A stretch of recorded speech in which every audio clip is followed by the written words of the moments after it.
πλύνω αυτό γιατί μετά θα κάνω την πεσάμελ εδώ. Οπότε έτοιμο. Με ένα ξέπλυμα είμαστε κομπλέ.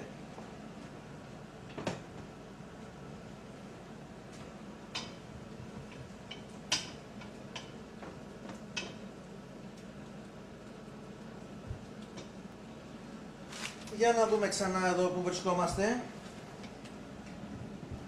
Ανακατεύουμε όλα πυριά μαζί. Βράζουμε τα μακαρόνια, το κάναμε και αυτό. Τα φραγίζουμε και τα ξαναρίχνουμε στην κατσαρόλα με το 3 φρέσκο βούτυρο και το 1/2 της ποσότητας των τυριών. Τσιγαρίζουμε το κιμά με το λάδι και το κρεμμύδι. 1 λεπτό γιατί πάει και το τηλέφωνο. Οπότε πρέπει να ρίξουμε εδώ τώρα μέσα στην κατσαρόλα τα μακαρόνια, λίγο τυράκι και βούτυρο, από ό,τι μας λέει εδώ.